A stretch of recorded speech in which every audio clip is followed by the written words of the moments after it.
കേരള പ്രദേശ് കോൺഗ്രസ് കമ്മിറ്റിയുടെ സംസ്ഥാന പ്രസിഡന്റിനെ നിശ്ചയിക്കുന്നതുമായി ബന്ധപ്പെട്ടുകൊണ്ടുള്ള ചർച്ച വളരെ സജീവമായി ഇപ്പോൾ കേട്ടുകൊണ്ടിരിക്കുകയാണ്. ശ്രീ കെ സുധാകരനെ KPCC പ്രസിഡന്റ് സ്ഥാനത്ത് നിന്ന് മാറ്റണം എന്നുള്ള ഒരു ആവശ്യം കഴിഞ്ഞ കുറച്ചു കാലങ്ങളായി ഒളിഞ്ഞും തെളിഞ്ഞും നമ്മൾ കേൾക്കുന്നുണ്ട്. എന്നാൽ പൊതുവെ എനിക്ക് തോന്നിയ കാര്യം, ഒരു KPCC പ്രസിഡന്റിനെ മാറ്റിയതുകൊണ്ട് മാത്രം ചടുലമാകുന്നതല്ല കോൺഗ്രസിലെ നിലവിലെ സംഘടനാ സംവിധാനം. അതിന് DCCകൾ പുനഃസംഘടിപ്പിക്കണം, ബ്ലോക്ക് മണ്ഡലം കമ്മിറ്റികൾ പുനഃസംഘടിപ്പിക്കണം.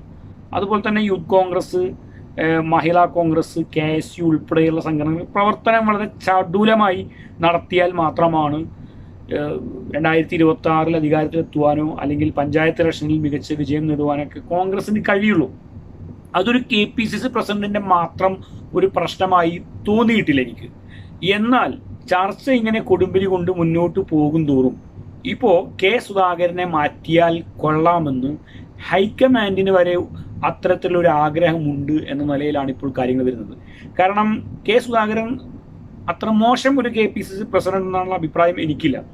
പക്ഷേ അദ്ദേഹത്തിൻ്റെ പ്രായാധിക്യം അതുപോലെ തന്നെ മറ്റു ബുദ്ധിമുട്ടുകളൊക്കെ മുമ്പത്തെ പോലെ അത്രത്തോളം വളരെ ഊർജ്ജസ്വലമായി. KPCC പ്രസിഡന്റ് എന്ന് പറയുമ്പോൾ തിരുവനന്തപുരം മുതൽ കാസർഗോഡ് വരെയും തിരുവനന്തപുരത്തു നിന്നും കാസർഗോഡ് ഡൽഹിയിലേക്കും ഒക്കെ അങ്ങോട്ടും ഇങ്ങോട്ടും യാത്ര ചെയ്യുകയും സംഘടനാ പ്രവർത്തനങ്ങളിൽ നിരന്തരമായി സജീവമായി ഇടപെടുകയും ചെയ്യേണ്ടതാണ്. അപ്പോൾ കുറേ കൂടി ഊർജ്ജസ്വലമായി ഇടപെടേണ്ടി വരും. അപ്പോൾ അദ്ദേഹത്തിന് അതിൻ്റെതായ ബുദ്ധിമുട്ടുകളൊക്കെ ഉണ്ട് എന്ന് പറയുന്നുണ്ട്. ഈ കാരണങ്ങളെല്ലാം പറഞ്ഞുകൊണ്ടാണ് കെ സുധാകരനെ KPCC പ്രസിഡന്റ് മാറ്റാനുള്ള ശ്രമം നടത്തിക്കൊണ്ടിരിക്കുന്നത്. ഈ ഘട്ടത്തിൽ തന്നെ പകരമാരായിരിക്കും KPCC പ്രസിഡന്റ് ആവുക എന്ന ചർച്ചയും ഇപ്പോൾ സജീവമായിരിക്കുകയാണ്. 6 പേരുകളൊക്കെ അവതരിക്കപ്പെട്ടിട്ടുണ്ടെന്നാണ് പറയുന്നത്. സുനിൽ കനകലുവിനെ പോലെയുള്ള തെരഞ്ഞെടുപ്പ് തന്ത്രജ്ഞൻ, അദ്ദേഹം കോൺഗ്രസ്സുകാരനാണ്.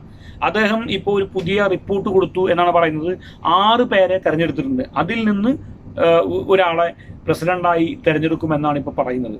ആന്റണിയുടെ പേര് കേൾക്കുന്നു, അടൂർ പ്രകാശിന്റെ പേര് കേൾക്കുന്നു, ബെന്നി ബെഹനാന്റെ പേര് കേൾക്കുന്നു, സണ്ണി ജോസഫിന്റെ പേര് കേൾക്കുന്നു, അതുപോലെ T സിദ്ദീഖ്, ഷാഫി പറമ്പിൽ ഉൾപ്പെടെയുള്ള റോജി M ജോൺ ഉൾപ്പെടെയുള്ള ഒരുപാട് പേരുകളാണ് KPCC പ്രസിഡന്റ് സ്ഥാനത്തേക്ക് ഇപ്പോൾ പറഞ്ഞു കേൾക്കുന്നത്. യഥാർത്ഥത്തിൽ ആരാണ് KPCC പ്രസിഡന്റ് ആവാൻ ഏറ്റവും യോഗ്യതയുള്ള ഒരു നേതാവ് ഇന്ന് കേരളത്തിലെ കോൺഗ്രസ്സുകാർക്കിടയിലുണ്ടെങ്കിൽ അതാരാണ് എന്ന ഒരു ചോദ്യം ഇപ്പോൾ ഉയർന്നു വരികയാണ്.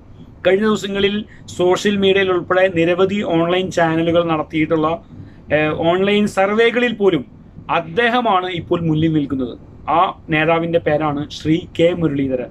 നിലവിലെ സാഹചര്യത്തിൽ കോൺഗ്രസിന് KPCC പ്രസിഡന്റ് ആകാൻ യോഗ്യതയുള്ള, ഈ ഘട്ടത്തിൽ കോൺഗ്രസിനെ നയിക്കാൻ കഴിവും പ്രാപ്തിയുമുള്ള ഒരു നേതാവാണ് ശ്രീ K മുരളീധരൻ. പക്ഷെ K മുരളീധരനെ KPCC പ്രസിഡന്റ് ആക്കുമോ കേന്ദ്ര ഘടകം, ഹൈക്കമാൻഡ്, സംസ്ഥാനത്തെ കോൺഗ്രസ് നേതാക്കൾ അതിന് സമ്മതിക്കുമോ എന്നൊരു ചോദ്യമുണ്ട്.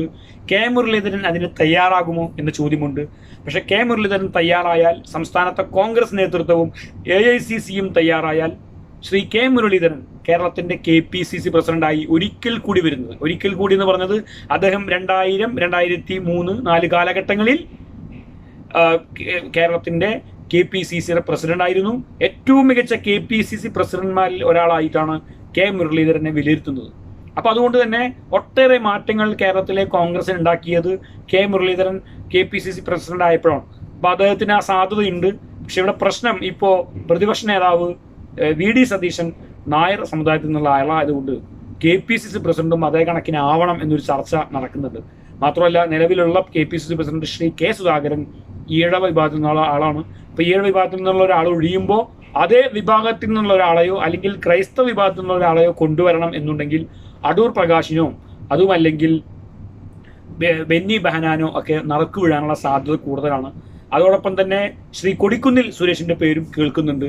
പക്ഷെ ഉറപ്പിച്ചു പറയുന്നു, ജാതി നോക്കാതെ, മതം നോക്കാതെ, കഴിവ് നോക്കി ഈ ഘട്ടത്തിൽ ഒരു KPCC പ്രസിഡന്റിനെ തെരഞ്ഞെടുക്കാൻ കേരളത്തിലെ കോൺഗ്രസിനും ഹൈക്കമാൻഡിനും ആർജവമുണ്ടെങ്കിൽ, അതിനുള്ള തൻ്റെ ഇടം കാണിച്ചാൽ, ധൈര്യം കാണിച്ചാൽ ശ്രീ K മുരളീധരനെ KPCC പ്രസിഡന്റായി തെരഞ്ഞെടുത്താൽ ഈ വരുന്ന പഞ്ചായത്ത് തെരഞ്ഞെടുപ്പിലും 26 നിയമസഭാ തെരഞ്ഞെടുപ്പിലും മികച്ച വിജയം നേടാൻ പാകത്തിൽ ഒരു സംഘടനാ സംവിധാനം ഉണ്ടാക്കാൻ അദ്ദേഹത്തിന് കഴിയും എന്ന കാര്യത്തിൽ ഒരു